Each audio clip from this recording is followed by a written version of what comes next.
ముందుగా లోకేష్ గారు మోదీ వారసుడు. ఇది ఒక అంటే చిన్న చితక ఒక వ్యక్తి ఎవరైనా చేస్తే సరే ఓకే పెద్ద పట్టించుకోరు, కొన్ని ఛానల్స్ చేస్తే అది కానీ ఇది ఒక విదేశాలకు సంబంధించిన ఒక నేషనల్ ఏజెన్సీ దాన్ని ఒక కథనం ప్రశ్నించి వచ్చినప్పుడు దీని వెనక ఏముందంటారు? ఏమో నాకు తెలిసి తెప్పెల ఛానల్లో పౌడర్ డబ్బా ఛానల్ కానీ పెట్రోల్ బంక్ ఛానల్ నుంచి కానీ ఎవడన్నా రాజీనామా చేసి అక్కడ ఏమైనా జాయిన్ అయ్యేమో. ఎందుకంటే సేమ్ ఎలివేషన్స్ అక్కడికి వెళ్ళినా రామేశ్వరం వెళ్ళినా చెన్నీశ్వరం వదలన్నట్టు ఈ దరిద్రం ఇంకా అక్కడికి కూడా రాయిట్ సంస్థలుగా రాయించేస్తున్నారంటే చిన్న విషయం కాదు. అసలు మామూలుగానే నరేంద్ర మోడీకి వారసుడు లేదంటే ఇవంతే ఆయన ఒక నిండు బ్రహ్మచారి. రెండోది పోయిన రాజకీయాల్లో ఇదంటే మహారాష్ట్రకు చెందిన సూర్య తేజ ఎవరు అతను ఉన్నాడు కుర్రాడు, అతను ఒకరిని పోలుస్తుంటారు యంగ్ అండ్ డైమెన్షన్స్లో.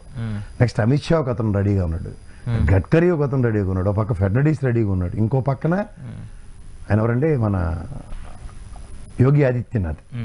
వీళ్ళందరూ మెయిన్ రేస్లో ఉన్నవాళ్ళు చెప్పాలంటే. అంటే ఇన్ కేస్ ఆయనే ఓ పక్క ఇంకా ఆయనకి ఇప్పటికీ కోరికలు తీరలేదు నరేంద్ర మోడీకి.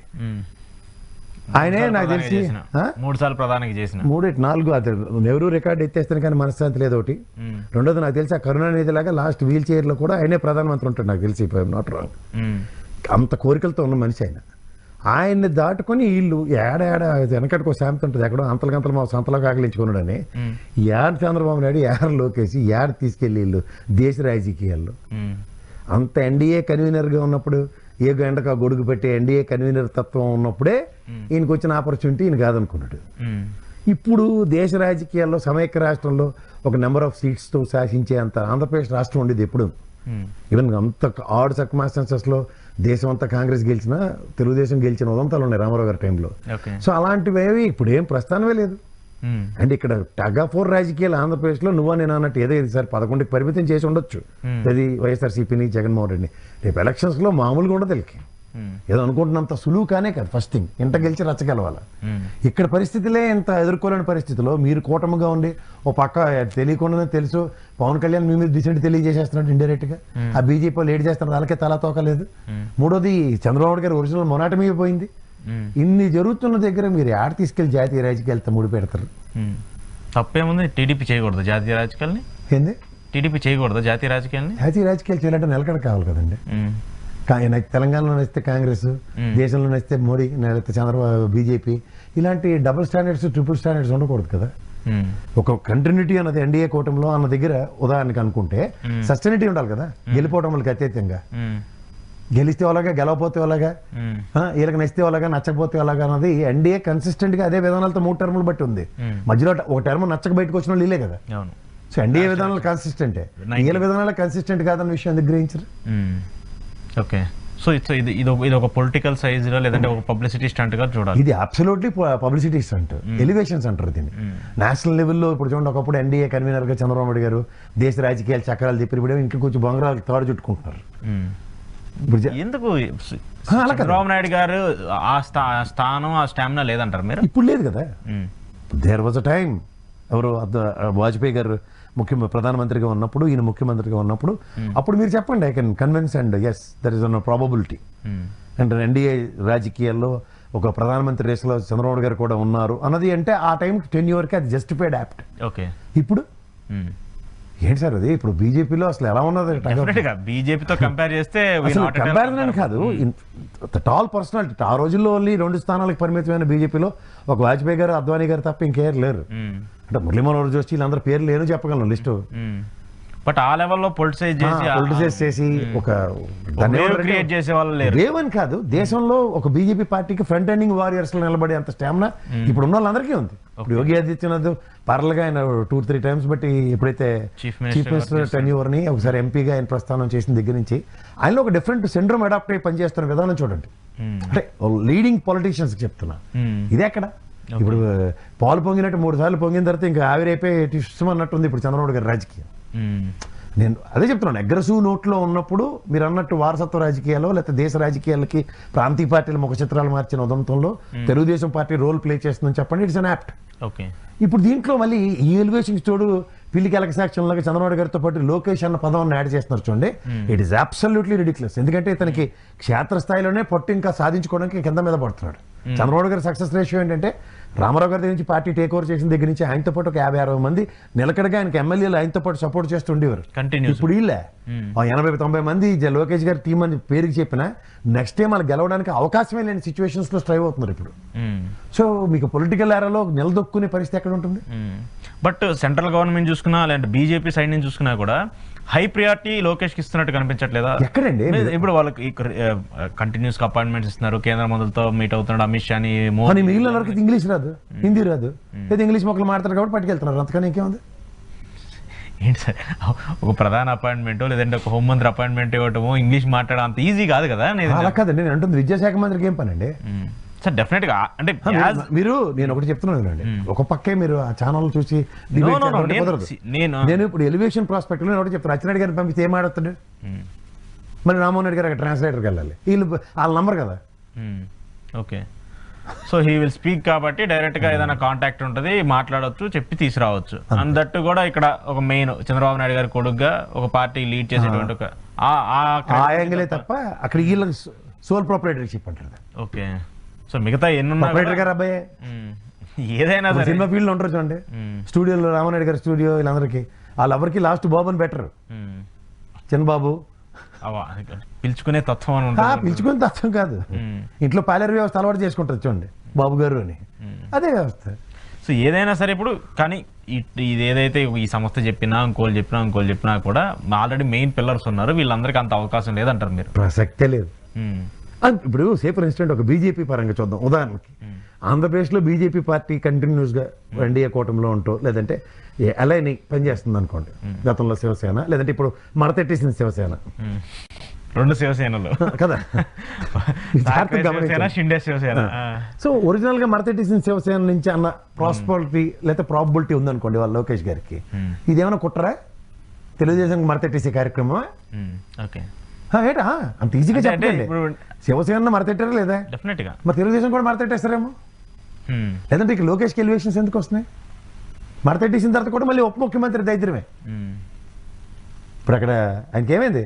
షిండే రాజకీయానికి ముఖ్యమంత్రి ప్రస్థానంతో పార్టీ మడతెట్టినప్పుడు నువ్వే కావాలి ఈ పాట, తర్వాత మడతెట్టేసిన తర్వాత నువ్వు అక్కర్లేదు పాట, వాళ్ళకి ఇండిపెండెంట్ గా వచ్చిన తర్వాత. నీకు అర్థమవుతుందా? సో ఇక్కడ కత్తికి రెండు పక్కల పదం ఉన్నది బీజేపీకే. అవును, డెఫినెట్ గా వీళ్ళు కత్తి పిడే ఇల్లు. అది లోకేష్ అయినా ఇటు పవన్ కళ్యాణ్ అయినా వీళ్ళిద్దరిని యూజ్ చేసుకోవడానికి బీజేపీ చాలా స్టాండర్డ్. పవన్ కళ్యాణ్ యూసేజ్ గురించి టైం వేస్ట్ చేయకండి సార్, అది అసలు ప్రస్థానం లేని సిచ్యువేషన్. మీకు పరాణ జీవులు అని కొన్ని ఉంటాయి, పరాణ జీవులు అంటే పారాసైట్స్ ఇంగ్లీష్లో. ఇవి ఏంటంటే దేని మీద పడి బతకడమే తప్ప ఇండిపెండెంట్ ఎంటిటీ లేని వాళ్ళు. ఎందుకు సార్? నేను క్లియర్గా చెప్తున్నాను సార్, మీకు ఒక విషయం నేను సింపుల్గా చెప్తా, మీకు కంపారిజన్ ఇస్తాను. ఇప్పుడు జడా శ్రవణ్ గారు ఉన్నారు, ఆయనతో పార్టీ ఉంది.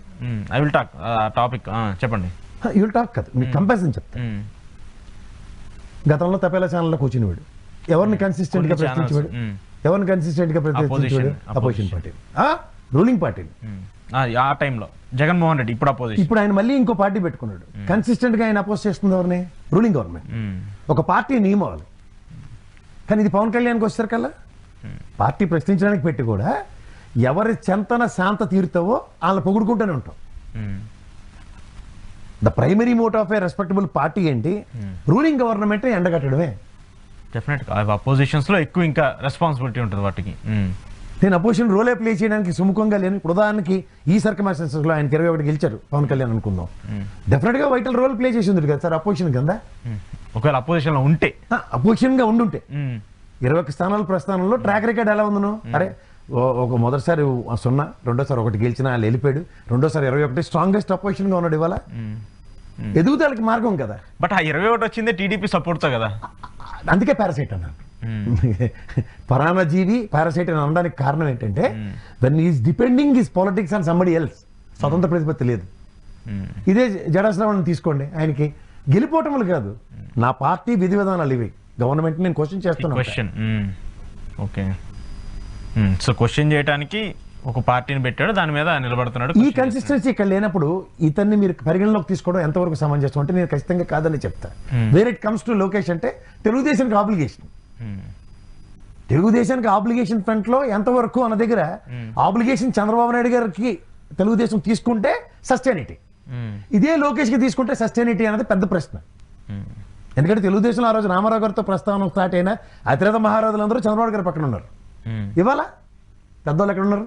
అంటే మెయిన్ పిల్లర్స్ అనే టీడీపీకి సపోర్ట్ పిల్లర్స్ అని నేను అంటే కొంతమంది వ్యక్తులు ఎవరైనా సరే రామారావు గారి టెన్యూర్లో చాలా మందికి రాజకీయ అరంగేట్రాలు చేయించారు. కరుణానిధి గారు కానీ, అశోక్ గజపతిరాజు గారు కానీ, you name so many people, Ayyanna పాత్రుడు, ఇలాంటి వాళ్ళు ఎవరైనా మీరు తీసుకోండి. వాళ్ళ ప్రస్థానంలో ఎదుగుదల పార్లగా ఒక స్థాయి పెంచుకున్నారు. ఆ స్థాయి పెంచుకున్న వాళ్ళు ఇవాళ లోకేష్ గారి టీంలో ఎవరున్నారు? అంటే సీనియర్స్ ఎవరు లేరు, ఇప్పుడు కొత్తగా వచ్చిన వాళ్ళు తప్ప సీనియర్ కొత్తగా వచ్చిన వాళ్ళ ప్రస్థానంతో మీరు ఫ్యూచరిస్టిక్ ప్లాన్స్ అన్నవి క్వైట్ ఇంపాసిబుల్. రియలిస్టిక్ వే అంటే తెలుగుదేశాన్ని మళ్ళీ నిలబెట్టుకోవాలి అన్నప్పుడు తనతో పాటు ఒక 50-60 మందిని నిలబెట్టుకునే సామర్థ్యం చంద్రబాబు గారి దగ్గర ఉంది. ఇతని దగ్గర ఎప్పుడు కన్సిస్టెంట్ చంద్రబాబు నాయుడు గారు గెలిచినా ఓడిపోయిన ఎవరైనా ఈ రోజు దాకా ఉన్నారు. ఇది లోకేష్ గారి దగ్గర పెద్ద ప్రశ్నగా మిగులుతుంది ప్రతిసారి. సో వాళ్ళందరూ ఇప్పుడు లోకేష్ గారి దగ్గర ఉంటారా లేదనేదే క్వశ్చన్. లేరు, మీరు ఉంటారన్నది కాదు, లేరు అనడానికి ఈయన దగ్గర నుంచి కూడా మీరు వెళ్ళి పార్టీ అంతర్గతంగా కొన్ని ఏవైతే చర్చలు జరుగుతూ ఉంటాయో వాటి మీద కొంచెం ఫోకస్ చేస్తే డెఫినెట్ గా వాళ్ళు డిస్పెక్ట్ మీరు మళ్ళీ చెప్తున్నాడు decent the way they are communicating seniors mainly. So అంచేత ఏమవుతుందంటే మీకు పొలిటికల్ రన్ అన్న దాంట్లో long run, short term run ఉంటుంది. షార్ట్ టర్మ్ ఎలా ఉంటాయంటే 151 జగన్మోహన్ రెడ్డికి కనబడినట్టు వీళ్ళకి 164 కనబడతాయి. But long term sustainability okay Chandrababu garu consistency ఎక్కడ కనబడుతుందేమో ఎత్తుక్కోండి. Okay, Chandrababu Naidu garu already he's 4th time chief minister అయినా కూడా ఫెయిల్యూడ్ అయిన సిచ్యువేషన్స్ కనిపిస్తున్నాయి నెక్స్ట్ టర్మ్ లైక్ వెంటనే. ఓకే, సో ఇవి అంచేత మీరు ఎలివేషన్స్ ఇచ్చుకునే ప్రాసెస్లో ఎవడో ఈ తపేల ఛానల్ నుంచి వెళ్ళి అక్కడ జాయిన్ అయిపోవచ్చు రైట్స్ దగ్గర రాసినంత మాత్రం దానికి శాంచ్యూటీ, క్రెడిబిలిటీ అన్న దగ్గర చాలా విప్లవాత్మకమైన విశ్లేషణలు ఉంటాయి. ఓకే, బట్ ఇట్ సిండికేట్ కదా, కానీ ఎవరో ఒకరు దీని మీద చర్చ అంతదాకా ఎందుకు సార్? దేశ రాజకీయాల్లో కేబినెట్ మంత్రులు చేసిన సచిన్ పైలట్ల వాళ్ళ నాన్నగారు రాజకీయ జగదీష్ టైట్లర్ ఇలాంటి వాళ్ళని చూసాం కదా మనం. పెద్ద పెద్ద వారసులు అందరూ ఈ రోజు కనుమరుగైన పరిస్థితి ఉన్నాయి. అలాంటి వాళ్ళ పిల్లలే ఈ రోజు దేశ రాజకీయాల్లో ఉండి కూడా కేబినెట్ హోదాలు చేసి కూడా మాధవ్ సింధే గారు అబ్బాయి అవును వీళ్ళందరూ కూడా కన్సిస్టెంట్ గా 3-4 టర్ములు బట్టి ఆయన క్యాబినెట్ మినిస్టర్ చేసుకుంటూ వస్తున్నాడు. But when it comes to political ఏరాలో ఫ్రంట్ ఎండింగ్ రన్నర్ కింద ఉన్నాడా? మళ్ళీ వాళ్ళ ఫ్యామిలీ చూసుకుంటే అలా అత్తమ్మ అనుకుంటాను ఆవిడ కన్సిస్టెంట్ గా చీఫ్ మినిస్టర్ రాజస్థాన్కి, BJP front ending warrior. But where is opportunities? Even దేవగౌడకు సంబంధించి వాళ్ళ వారసత్వాన్ని చూసినా కూడా ఇప్పుడు బీజేపీ సపోర్ట్ తోనో ఇంకొక సపోర్ట్ తోనో రాజకీయాన్ని ముందుకు తీసుకెళ్లాల్సిన పరిస్థితి తప్ప ఇండిపెండెంట్ ఐడెంటిటీ లేదు. సో అది ఇదొక ఫెయిల్యూర్. స్టాలిన్ గారు ఇవాళ ఈసారి ముఖ్యమంత్రి గెలిచారు, మాట చెప్తున్నాను. ఆఫ్టర్ కరోనా అనేది ఆల్రెడీ తమిళనాడు రాజకీయాల్లో ఒకసారి వాళ్ళు గెలిస్తే ఒకసారి వీళ్ళు గెలుస్తారు. ఈసారి గెలిపోయినకి లేదా ఓటమి రాజకీయ క్షేత్రాల్లో నెక్స్ట్ లీడింగ్ అనేది కూడా వాళ్ళకి క్వశ్చన్ రైజ్ అవుతుంది కదా, నెక్స్ట్ ఎవరు ఏంటి అనేది కూడా. సో ఇవన్నిటి మీద బేస్ చేసుకుని ఎప్పుడైనా సరే మనం ఎక్కడికి మన పరిధి ఎక్కడికి అంత చంద్రబాబు నాయుడు గారే దేశ రాజకీయాల్లో పొరుగు అందుకోలేకపోయాడు. అందుకోవడం సమంజసం కాదనుకోండి, ఎందుకంటే నెక్స్ట్ స్టింట్ లేదని. అంటే అక్కడికి వెళ్తే ఇక్కడ మనం ఫెయిల్యూర్ యాజ్ లైక్ ఇక్కడ తెలంగాణ బీఆర్ఎస్ కేసీఆర్ ఎగ్జాంపుల్ మనకు కనిపిస్తుంది. బీఆర్ఎస్ కంపల్షన్స్ వేరండి. మీకు ఇప్పుడు కాదు బీఆర్ఎస్ అన్న పదానికి జస్టిఫికేషన్ నేను చెప్తాను మీకు దగ్గరలో. అంటే ఐ మీన్ టు సే ఇవాళ మీకు దీన్ని సడన్ గా యూనియన్ టెరిటరీ చేస్తానంటారు. 2 ఎంపీలతో తెలంగాణ సాధించడానికి ఆయన లాబింగ్ ఎంతవరకు పరిమితమైంది? ఇదే ఒక జాతీయ పార్టీ హోదాలతో ముందుకెళ్ళి ఉంటే ఈసారి ఓటమి చేయి చూసాడు, వేరే శక్తి.